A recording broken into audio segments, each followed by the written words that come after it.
Hello दोस्तों, welcome back to my YouTube channel. आज हम यहाँ पर प्राचीन भारत के इतिहास को पूरा इसी एक वीडियो में कवर करने वाले हैं और ये वीडियो आप सभी के लिए रामबाण साबित होगी। सोचिए, अगर एग्ज़ाम में पिछले 10 साल के पीवाईक्यू पूछे गए हैं और आप उन्हें तुरंत सॉल्व कर दो तो कितनी अच्छी बात होगी। लेकिन दिक्कत कहाँ आती है? दिक्कत वहाँ आती है कि हमें प्राचीन भारत का इतिहास याद नहीं रहता। हमें याद नहीं रहता इंडस वैली सिविलाइजेशन, वैदिक एज या फिर मौर्योत्तर काल की बात करें। लेकिन इस वीडियो में हम कोई भी थ्योरी नहीं जानेंगे, कोई भी बुक नहीं पढ़ाने वाला हूँ मैं आपको, बल्कि मैं यहाँ पर सिर्फ आपको पीवाईक्यू लाइन बाय लाइन समझाने वाला हूँ ताकि आप जान सके कि एग्ज़ाम को क्या चाहिए और एग्ज़ाम में क्या पूछा जाता है। अगर आप यूपीएससी, एसएससी, रेलवे या लेखपाल या यूपी पुलिस या फिर अदर किसी कॉम्पिटिटिव एग्ज़ाम की तैयारी कर रहे हैं तो ये वीडियो आपके लिए अंत में एक रामबाण साबित होने वाली है, क्योंकि मैं इसी एक वीडियो में पूरा एंशिएंट हिस्ट्री कवर करवाने वाला हूँ। और इस वीडियो को लास्ट तक देखना, क्योंकि लास्ट में मैंने कुछ ऐसे क्वेश्चन रखे हैं जो आपको बिल्कुल एज इट इज़ एग्ज़ाम में देखने को मिलेंगे, जो कि डायरेक्ट रिपीट होंगे। और ये जो क्वेश्चन करवाने वाला हूँ ये वेरी रिपीटेड क्वेश्चंस हैं। ये एक एक क्वेश्चन आपके लिए रामबाण साबित होगा। हम इस वीडियो में क्या क्या कवर करने वाले हैं, सबसे पहले हम यहाँ पर सिंधु घाटी सभ्यता को देखेंगे। इससे संबंधित जितने भी प्रश्न होंगे हम सब उनको सॉल्व करेंगे। फिर हम वैदिक काल से संबंधित जितने भी क्वेश्चन बनते हैं, जितने भी रिपीट होते हैं क्वेश्चन वेरी इंपॉर्टेंट वाले, उन सभी को देखेंगे। और यहाँ पर फिर बुद्ध, जैन, मौर्य काल, मौर्योत्तर काल, गुप्त काल और गुप्तोत्तर काल, इन सभी के बारे में हम यहाँ पर इसी वीडियो में डिस्कस करने वाले हैं। मैं यहाँ पर आपको टोटल 80 क्वेश्चन करवाने वाला हूँ और ये 80 क्वेश्चन आपके लिए बहुत ज़्यादा इंपॉर्टेंट होने वाले हैं। तो पहला क्वेश्चन आपकी स्क्रीन पर। वीडियो में आगे बढ़ने से पहले मैं बता दूं आपको, ये जो है ये मोस्ट रिपीटेड क्वेश्चन है।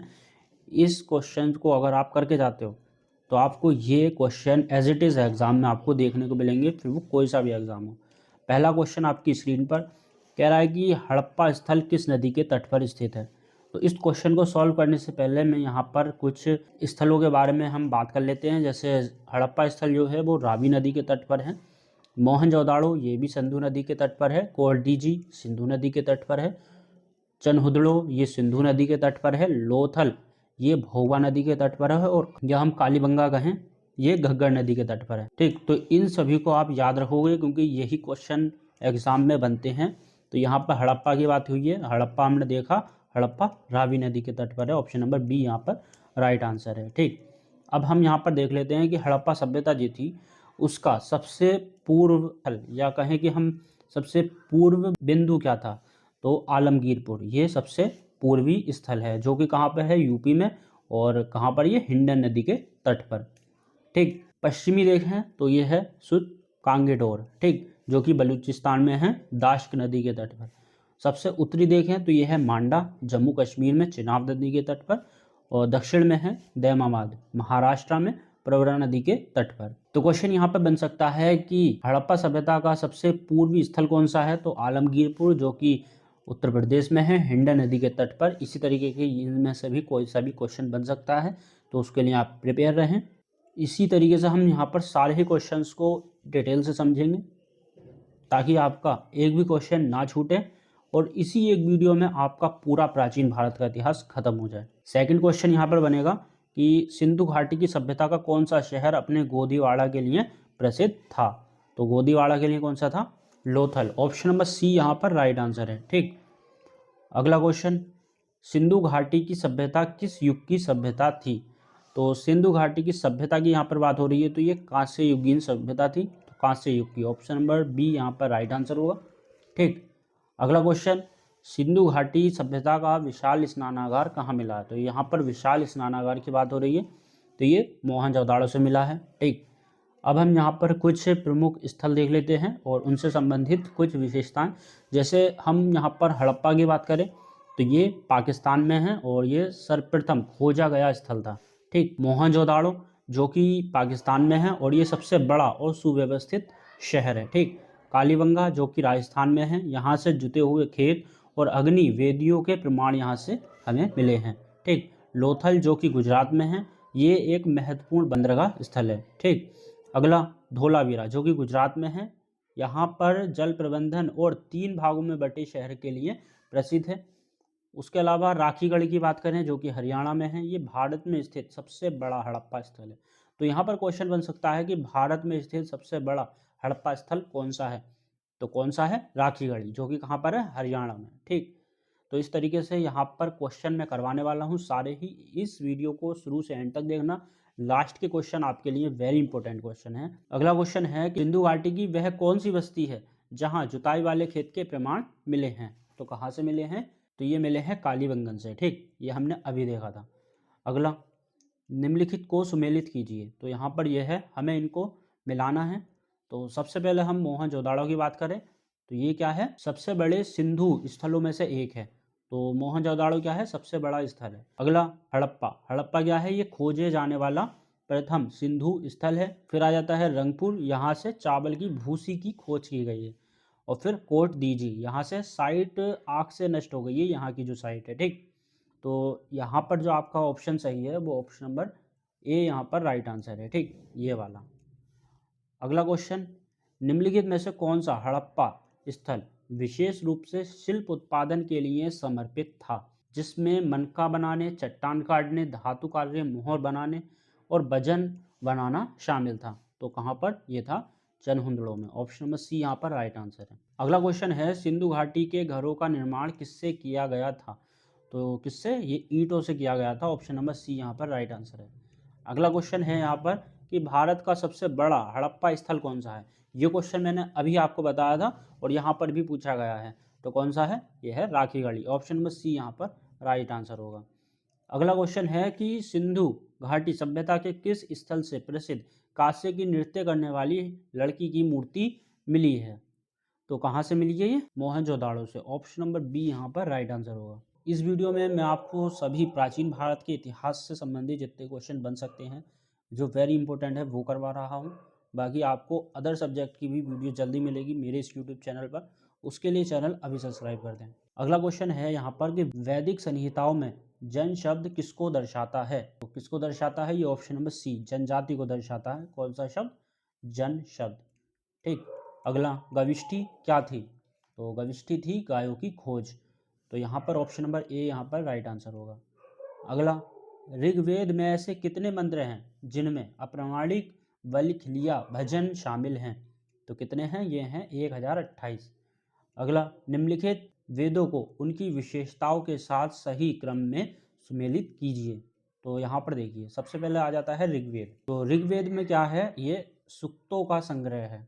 ठीक, फिर आ जाता है सामवेद, सामवेद में क्या है, मंत्रों का संग्रह, तो सामवेद यहाँ पर ये होगा। अगला, यजुर्वेद, तो यजुर्वेद में क्या है, अनुष्ठानों की विधियाँ, तो यजुर्वेद में अनुष्ठानों की विधियाँ हैं। उसके बाद अथर्ववेद में क्या आ जाता है, तंत्र मंत्र और जादू टोना, तो यहाँ पर ऑप्शन नंबर ए ही यहाँ पर राइट आंसर होगा।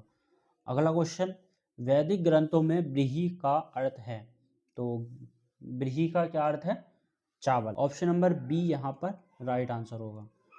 अगला, निम्नलिखित में से किस नदी का उल्लेख वैदिक साहित्य में वेतस्ता के रूप में किया गया है, तो यहाँ पर नदियों की बात की गई है। तो इस क्वेश्चन को सॉल्व करने से पहले मैं यहाँ पर आपको कुछ बताने वाला हूँ, जैसे कि यहाँ पर प्राचीन नाम और आधुनिक नाम नदियों के बारे में हम यहाँ पर पढ़े। तो इस साइड में जो है ये प्राचीन नाम दे रखे हैं और इस साइड में जो है ये आधुनिक नाम दे रखे हैं। जैसे हम बात करें झेलम की, तो इसको हम वितस्ता कहते थे प्राचीन में, मतलब प्राचीन नाम क्या है, झेलम का वितस्ता है। चिनाब का जो है वो अस्किनी है, व्यास का विपाशा या विपाशा, रावी को पुरुषणी भी कहते थे और सतलुज को शतुद्री, काबुल को कुभा। ठीक, तो यहाँ पर जो बात की गई है ये की गई है बेतस्ता, तो बेतस्ता किसके लिए शब्द यूज किया गया है, तो ये किया गया है झेलम के लिए। ऑप्शन नंबर ए यहाँ पर राइट आंसर होगा। ठीक, अगला क्वेश्चन है यहाँ पर, ऋग्वेद में सर्वाधिक सूक्त किस वैदिक देवता को समर्पित हैं, तो ये थे इंद्र को। ऑप्शन नंबर बी यहाँ पर राइट आंसर होगा। अब यहाँ पर एक महत्वपूर्ण नोट है, इसको हम यहाँ पर पढ़ लेते हैं। ऋग्वेद में जनपद, जनपद शब्द का उल्लेख एक भी बार नहीं हुआ है। ठीक, जबकि राजा और पृथ्वी शब्द का उल्लेख एक बार हुआ है, और इंद्र का उल्लेख जो हुआ है वो 250 बार हुआ है, और अग्नि का उल्लेख जो हुआ है वो 200 बार हुआ है। किसमें, ऋग्वेद में। क्वेश्चन यहाँ से भी बन सकता है, तो ये भी आपके लिए वेरी इंपॉर्टेंट है। अगला क्वेश्चन है, भारत के संदर्भ में भगदुग, संग्रहित्री और अक्षबापा शब्द किसके संबंध में हैं? तो किसके संबंध में है ये? राजस्व प्रणाली। ऑप्शन नंबर डी यहाँ पर राइट आंसर है। क्वेश्चन इसी तरीके के बनते हैं। अगर आप सोच रहे हैं कि क्वेश्चन इजी बनेंगे तो आप ऐसा गलत सोच रहे हैं, क्योंकि क्वेश्चन जो बनते हैं मॉडरेट लेवल के बनते हैं और यही क्वेश्चन बनते हैं, यहीं से बनते हैं। ये वीडियो पेपर के टाइम पे आपके लिए रामबाण साबित होने वाली है, तो इस वीडियो को बिल्कुल भी स्किप मत करना। एक एक क्वेश्चन वेरी इंपॉर्टेंट क्वेश्चन है। नेक्स्ट क्वेश्चन है, ऋग्वेद में 1000 से अधिक स्तवन शामिल हैं, जिन्हें क्या कहा जाता है? तो इन्हें कहा जाता है सूक्त। ऑप्शन नंबर बी यहाँ पर राइट आंसर होगा। अगला क्वेश्चन है, वेदों में भारत आर्य सभ्यता का प्रारंभिक साहित्यिक अभिलेख माना जाता है। यहाँ पर 4 वेद हैं। पहला ऋग्वेद, सामवेद, यजुर्वेद और चौथा कौन सा है? तो चौथा कौन सा है? यह है अथर्ववेद। ऑप्शन नंबर डी यहाँ पर राइट आंसर होगा। ठीक, तो ये थे वैदिक काल से संबंधित। अब हम देखेंगे बौद्ध धर्म से संबंधित जितने भी क्वेश्चन बन सकते हैं जो वेरी इंपॉर्टेंट है, सिर्फ उन्हीं क्वेश्चंस को हम यहाँ पर देखेंगे। यहाँ पर मैं आपको कोई फालतू के क्वेश्चन नहीं करवाने वाला हूँ, कोई थ्योरी नहीं करवाने वाला हूँ। ये ऐसे ही क्वेश्चन आपको मिलने वाले हैं। और अदर सब्जेक्ट की वीडियो जल्द ही मेरे इस यूट्यूब चैनल पर मिलेगी। चैनल अभी सब्सक्राइब। अगला क्वेश्चन है, द्वितीय बौद्ध संगीति कहाँ और कब आयोजित की गई थी? इस क्वेश्चन को करने से पहले हम यहाँ पर थोड़ी सी डिटेल जान लेते हैं। तो यहाँ पर हम बौद्ध संगीतियों की बात करते हैं। तो प्रथम बौद्ध संगीति स्थान था राजगिरी, सप्तपर्णी गुफा, और समय था 483 ईसा पूर्व। ठीक, और ये हुई थी राजा अजातशत्रु के समय में, और अध्यक्ष थे महाकश्यप। और ये जो हुई थी बुद्ध के महापरिनिर्वाण के तुरंत बाद हुई थी। मतलब जिस टाइम बुद्ध जी की मृत्यु हुई थी उसके तुरंत बाद जो बौद्ध संगीति हुई थी वो यही हुई थी। तो यहाँ पे क्वेश्चन ऐसा बन सकता है कि प्रथम बौद्ध संगीति किस के समय हुई, कहाँ पर हुई, कब हुई, या फिर प्रथम बौद्ध संगीति के अध्यक्ष कौन थे? तो कौन थे? महाकश्यप। और ये सारी ही डिटेल आपके लिए वेरी इंपॉर्टेंट है, इसको बिल्कुल भी स्किप नहीं करना, इसको याद जरूर करना है। द्वितीय बौद्ध संगीति वैशाली में हुई, 383 ईसा पूर्व में हुई। और ये किसके समय हुई? ये हुई कालाशोक के समय। अध्यक्ष थे सव्वकामी। यहाँ पर क्या हुआ था? संघ में मतभेद हो गया था और साथ ही बुद्ध संघ का यहाँ पर विभाजन भी हो गया था। ठीक, इसका परिणाम क्या हुआ था यहाँ पर? तो ये क्या थे? इसके परिणाम थे। तीसरी बौद्ध संगीति की अगर बात करें तो ये पाटलिपुत्र में हुई थी। ये हुई थी लगभग 250 ईसा पूर्व के समय।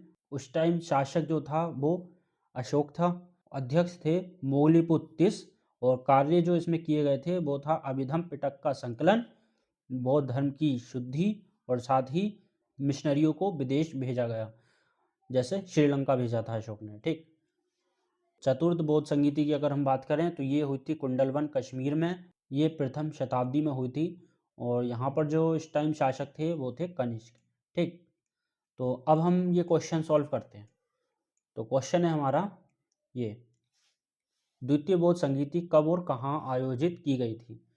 तो ये की गई थी 383 ईसा पूर्व और वैशाली में। तो ये एक क्वेश्चन आपके लिए वेरी इंपॉर्टेंट है। अगला क्वेश्चन है, निम्नलिखित में से कौन कुंडलवन में बौद्ध परिषद की चतुर्थ महान परिषद के सदस्य थे?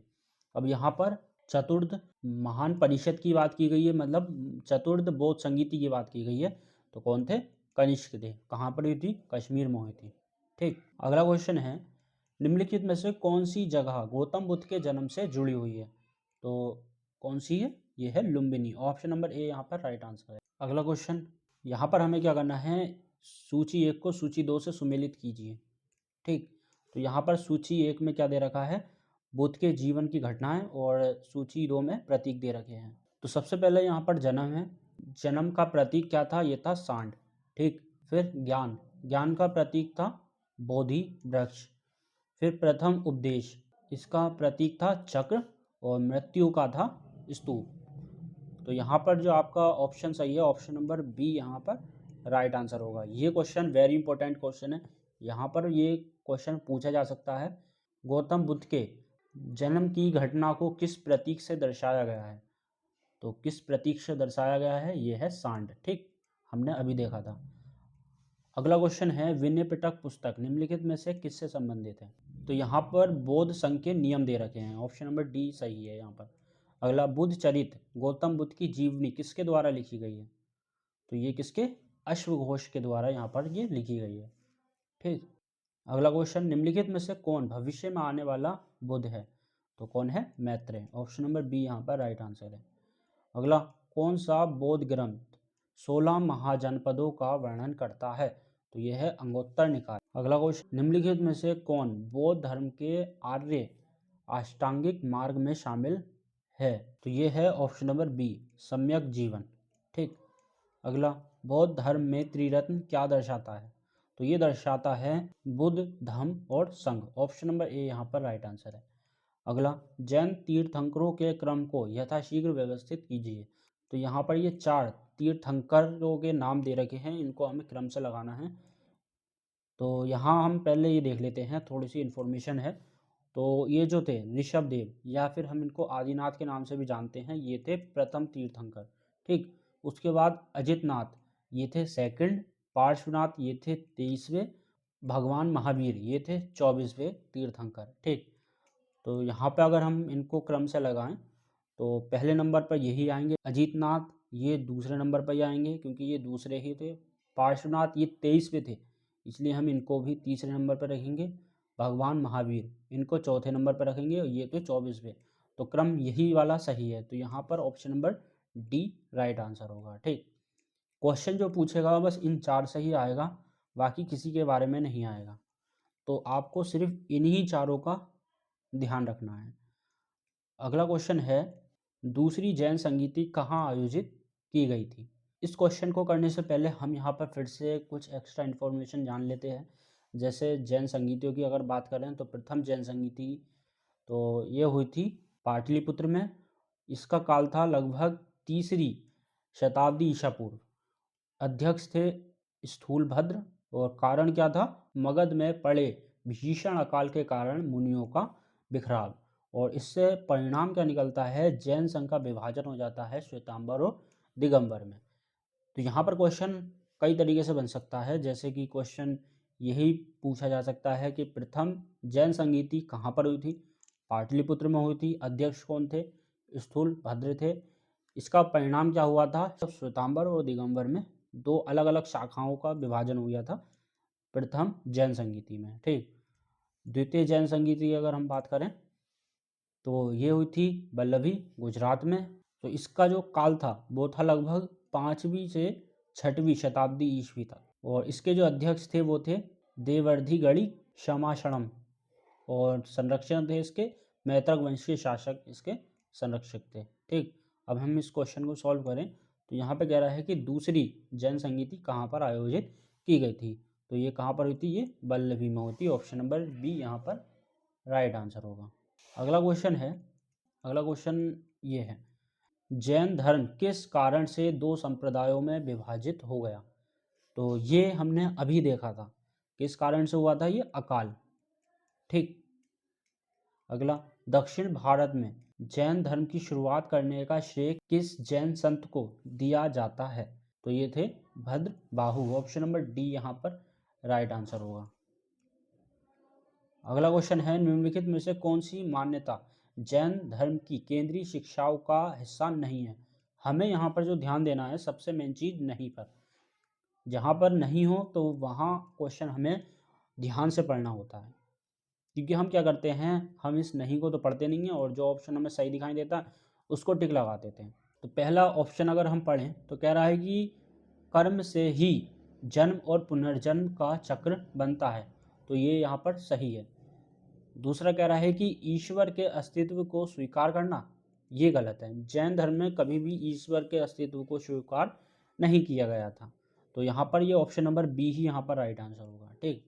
अगला, निम्नलिखित में से कौन से स्थान पर भगवान महावीर को निर्वाण प्राप्त हुआ था? तो कहाँ पर हुआ था? ये पावापुरी में। ऑप्शन नंबर सी यहाँ पर सही आंसर होगा, पावापुरी। अगला कह रहा है कि निम्नलिखित में से कौन सा जैन परंपरा में सबसे व्यापक रूप से सचित्र विहित पाठ है? तो ये है कल्पसूत्र। ऑप्शन नंबर डी यहाँ पर राइट आंसर है। अगला क्वेश्चन, निम्नलिखित में से कौन अपने जीवन के अंत में जैन धर्म का अनुयायी बन गया था? तो अंत समय की बात हो रही है, तो ये चंद्रगुप्त मौर्य होगा। ऑप्शन नंबर डी यहाँ पर। अगला क्वेश्चन है, जैन धर्म का 23वां तीर्थंकर था? ये क्वेश्चन हमने अभी सॉल्व करा था, मतलब जो हमने अभी इंफॉर्मेशन देखी थी उसमें ही मैंने आपको बताया था। तो ये थे पार्श्वनाथ, ये थे 23वें, महावीर जो हैं ये 24वें हैं। ठीक, अगला, जैन दर्शन के अनुसार निम्नलिखित में से कौन जिन शब्द का सबसे अच्छा वर्णन करता है? तो ये है विजेता, ऑप्शन नंबर बी यहाँ पर राइट आंसर होगा। अगला, मौर्य काल देखते हैं अब हम। मौर्य काल के क्वेश्चन सॉल्व करने से पहले हम यहाँ पर ये देख लेते हैं, स्थापना जो करी थी वो चंद्रगुप्त मौर्य ने करी थी। चंद्रगुप्त मौर्य का पुत्र बिंदुसार था, बिंदुसार का पुत्र अशोक था, और सबसे अंतिम शासक जो था वो बृहद्रथ था मौर्य वंश का। ठीक, बृहद्रथ की हत्या कर दी थी पुष्यमित्र शुंग ने, और फिर इसने कर दी थी शुंग वंश की स्थापना। अब हम यहाँ पर क्वेश्चन सॉल्व करते हैं। क्वेश्चन है कि भारत का राष्ट्रीय प्रतीक लायन कैपिटल किस सम्राट द्वारा बनवाया गया? तो ये है अशोक, ऑप्शन नंबर ए यहाँ पर राइट आंसर है। अगला, पाटलिपुत्र के प्रशासन के विषय में निम्नलिखित में से किस स्रोत में उल्लेख है? प्रशासन के संबंध में उल्लेख की बात हो रही है यहाँ पर। ठीक, तो यह है इंडिका में, ऑप्शन नंबर सी यहाँ पर राइट आंसर है। अगला है, घनानंद के पराजय के बाद मौर्य वंश की स्थापना किसने की? तो क्या था कि घनानंद का शासन था। ठीक, घनानंद की हत्या कर दी थी चंद्रगुप्त मौर्य ने, और फिर इसने क्या कर दी थी, चंद्रगुप्त मौर्य ने मौर्य वंश की स्थापना कर दी। मौर्य वंश का जो अंतिम शासक था वो था बृहद्रथ, मैंने अभी आपको बताया था। उसकी जो हत्या कर दी थी वो कर दी थी पुष्यमित्र शुंग ने। अब वो शुंग था इसलिए वो क्या कर देता है, शुंग वंश की स्थापना कर देता है। तो क्वेश्चन यहाँ पर ऐसा बन सकता है कि मौर्य वंश का अंतिम शासक जो था उसकी हत्या किसने की थी? तो पुष्यमित्र शुंग ने करी थी, और उसने फिर शुंग वंश की स्थापना कर दी इस तरीके से। अब यहाँ पर पूछ रहा है कि घनानंद, घनानंद को पराजित किसने किया? तो ये चंद्रगुप्त ने किया था। ठीक, और फिर चंद्रगुप्त ने क्या कर दी, मौर्य वंश की स्थापना कर दी। अगला क्वेश्चन है कि चंद्रगुप्त के पुत्र का नाम जिन्होंने 298 से 272 ईसा पूर्व के बीच शासन किया और पूरे भारत में अपने साम्राज्य का विस्तार किया, वो कौन थे? अब यहाँ पर क्या है, चंद्रगुप्त के पुत्र की बात हो रही है। ठीक, मैंने अभी आपको बताया था चंद्रगुप्त का पुत्र जो था वो था बिंदुसार, और बिंदुसार का जो पुत्र था वो था अशोक। तो यहाँ पर बिंदुसार की बात हो रही है, ऑप्शन नंबर सी यहाँ पर सही होगा। ठीक, अगला क्वेश्चन है, प्राचीन भारत के राजाओं को प्रशंसा में रचित शिलालेखों को किस रूप में जाना जाता है? तो किस रूप में जाना जाता है? प्रशस्ति, ऑप्शन नंबर सी यहाँ पर राइट आंसर होगा। अगला, मौर्य साम्राज्य के दौरान प्रशासन के संबंध में निम्नलिखित युग्मों पर विचार कीजिए। अब यहाँ पर ये देखिए, अमात्य जो था वो नागरिक सेवक था, तो ये बिल्कुल सही है। समाहर्ता जो था वो भर और मापन से संबंधित था, ये गलत है।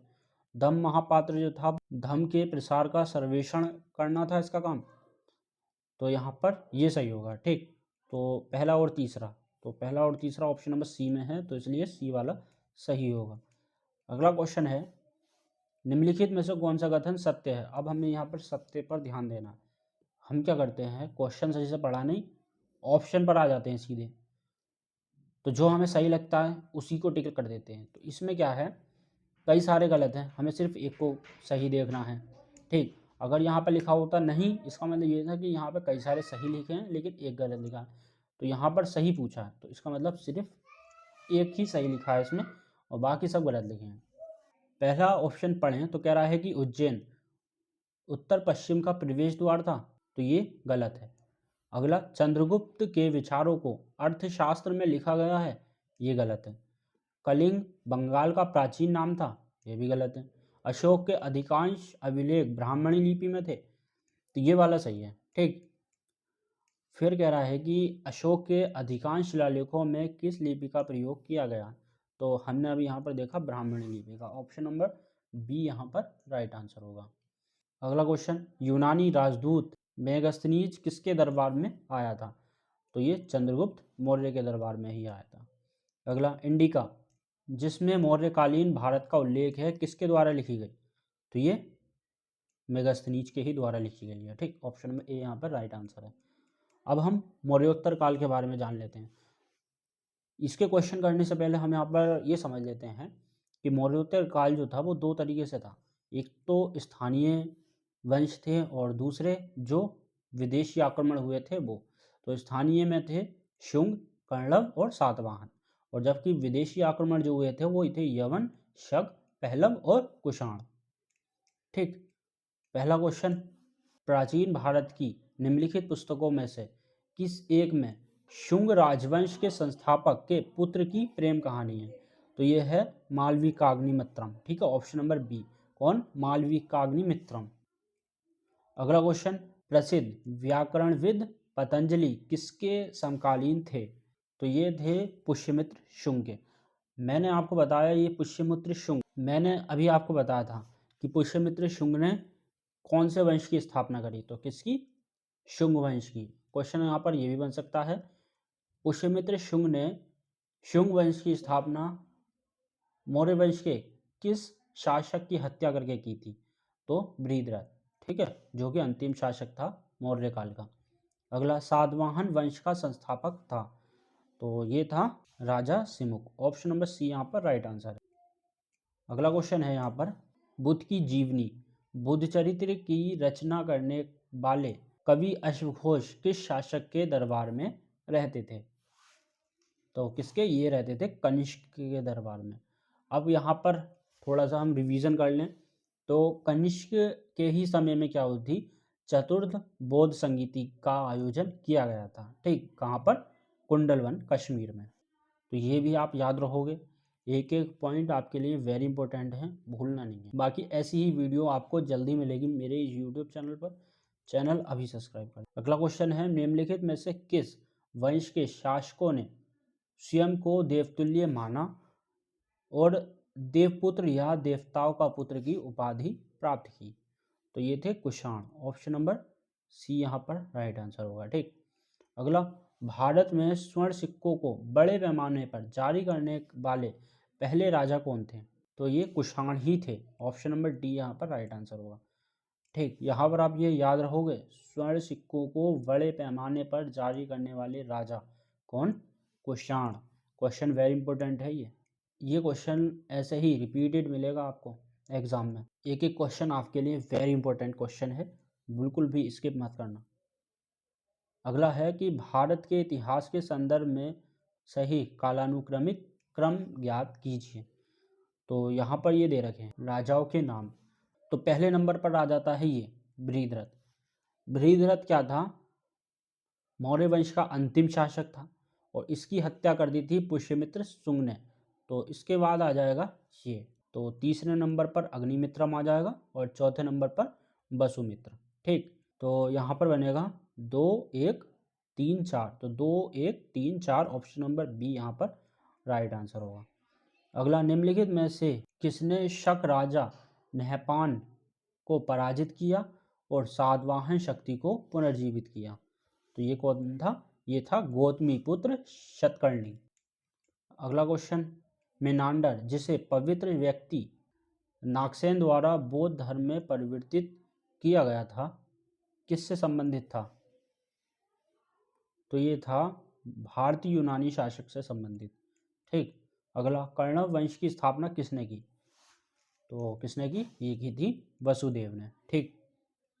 अब हम यहाँ पर गुप्त काल से संबंधित कुछ इन्फॉर्मेशन देख लेते हैं, गुप्त काल से संबंधित PYQ करने से पहले। ठीक, तो हम यहाँ पर गुप्त काल की बात कर रहे हैं। तो संस्थापक था श्रीगुप्त, लेकिन वास्तविक संस्थापक की अगर हम बात करें तो ये था चंद्रगुप्त प्रथम, और इसने जो उपाधि ली थी वो थी महाराजाधिराज की उपाधि। ठीक, कौन सा? महाराजाधिराज।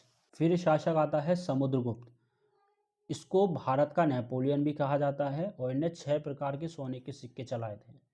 फिर चंद्रगुप्त द्वितीय, जिसको ही विक्रमादित्य के नाम से भी जाना जाता है। इसी के समय में फाहियान आया था, या फिर कहें कि इसी के दरबार में फाहियान था जिसने फोक यू की पुस्तक लिखी थी। ठीक, इसके बाद जो शासक बनते हैं वो कुछ इस प्रकार बनते हैं, जैसे कि कुमारगुप्त प्रथम होता है, स्कंदगुप्त, पुरुगुप्त, कुमारगुप्त द्वितीय, बुधगुप्त, नरसिंहगुप्त, बालादित्य, भानुगुप्त या विष्णुगुप्त। और ये जो विष्णुगुप्त था ये अंतिम शासक था। तो क्वेश्चन यहाँ पर ऐसे बन सकता है कि गुप्त वंश का अंतिम शासक कौन था?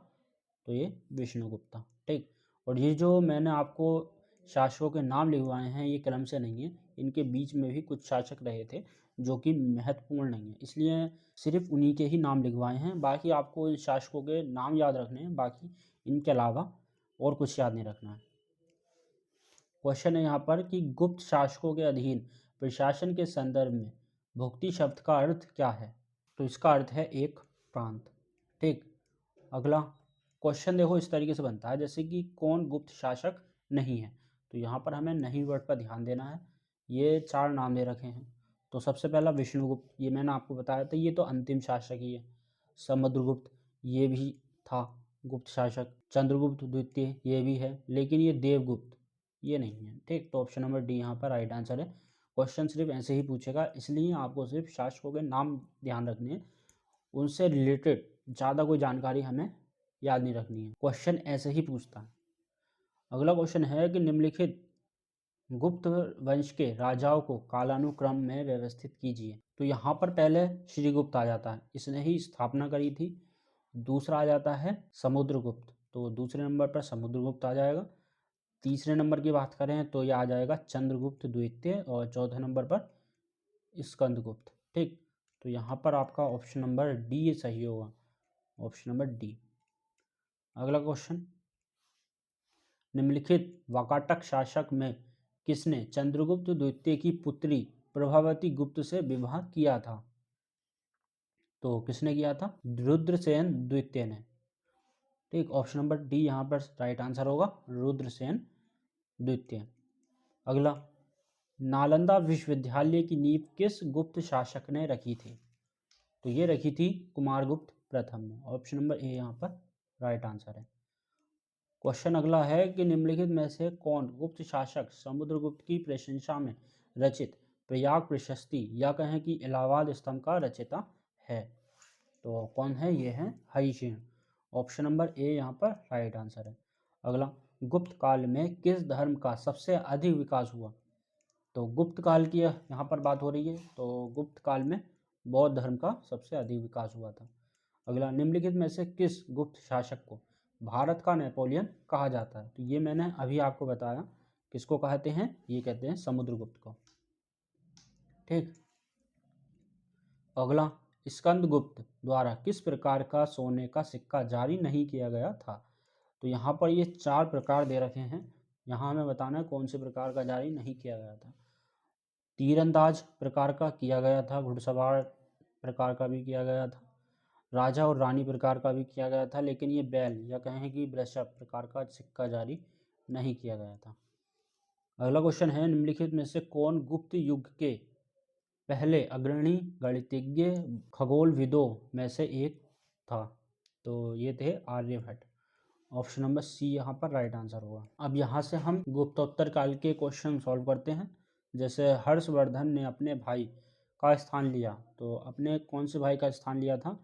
ये लिया था राज्यवर्धन का। ऑप्शन नंबर बी यहाँ पर राइट आंसर होगा। अगला क्वेश्चन है, निम्नलिखित में से कौन हर्ष चरित्र के लेखक हैं? तो ये हैं बाणभट्ट। ऑप्शन नंबर ए यहाँ पर राइट आंसर होगा। अगला क्वेश्चन है, निम्नलिखित में से कौन सा क्षेत्र चालुक्यों की राजधानी था? तो ये था ऐहोल। ऑप्शन नंबर सी यहाँ पर राइट आंसर है। नेक्स्ट, निम्नलिखित में से कौन वाकाटक राजवंश का संस्थापक था? तो यहाँ पर वाकाटक राजवंश की बात हो रही है, तो ये थे विंध्य शक्ति। ऑप्शन नंबर बी यहाँ पर राइट आंसर है। नेक्स्ट क्वेश्चन है, हर्षवर्धन ने 2 महान धार्मिक सम्मेलनों का आयोजन कहाँ किया था? तो ये किया था कन्नौज और प्रयाग में। ऑप्शन नंबर ए यहाँ पर राइट आंसर है। अगला, रवि कीर्ति ने निम्नलिखित में से किस चालुक्य शासक की प्रशस्ति की रचना की? तो ये की थी पुलकेशिन द्वितीय। ऑप्शन नंबर बी यहाँ पर राइट आंसर है। अगला क्वेश्चन, हैंगसांग के नालंदा विहार के भ्रमण समय वहाँ का निम्नलिखित में से कौन प्रमुख था? तो ये थे शीलभद्र। ऑप्शन नंबर डी यहाँ पर राइट आंसर है। अगला, निम्नलिखित में से कौन सा शासक पल्लव वंश का संस्थापक था? तो ये था option number A Singh Vishnu. ठीक, अगला, जिन्होंने दक्षिण पूर्वी एशिया के साथ समुद्री व्यापार संबंधों को मजबूत करने हेतु पूर्व पल्लव राजाओं के कार्यों को आगे बढ़ाया, जिन्हें राजसिम्हा के नाम से भी जाना जाता है, और जिन्होंने प्रसिद्ध कांची कैलाशनाथ मंदिर तथा तटीय मंदिर का निर्माण किया था। तो वो कौन थे? वो थे नरसिंह वर्मन द्वितीय। ऑप्शन नंबर बी यहाँ पर राइट आंसर होगा। अगला, ये इस वीडियो का लास्ट क्वेश्चन है। कह रहा है कि पल्लवों के शिलालेखों में निम्नलिखित में से किसे वाणिज्यकर्ताओं के संगठन के रूप में जाना जाता है? इसका आंसर आपको इस वीडियो के कमेंट बॉक्स में देना है, तो वो आप ज़रूर देना है। वीडियो ख़त्म करने से पहले मैं आपको बता दूं कि नेक्स्ट वीडियो आपको medieval history, modern history, polity, economics, general science, art and culture, इन सभी पर मिलने वाला, जो कि मैं एक वीडियो में इस पूरे सब्जेक्ट को यहाँ पर कंप्लीट करवाना है। तो वो सारी वीडियोस पाने के लिए अभी सब्सक्राइब कर दें चैनल, क्योंकि नेक्स्ट वीडियो आपको तभी मिलेगी, नहीं तो नहीं मिल पाएगी। बाकी अगर आप इसको और डिटेल से जानना चाहते हो तो कमेंट करके बताइए मुझे, मैं एक और वीडियो लेकर के आऊँगा प्राचीन भारत पर। वो भी इसी तरीके की वीडियो होगी, बहुत ही शानदार वाली, जिसमें हम जो भी बची कुची इन्फॉर्मेशन है वो भी कवर कर लेंगे।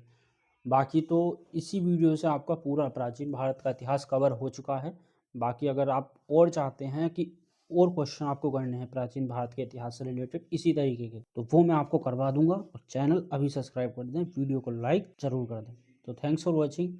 जय हिंद, जय भारत।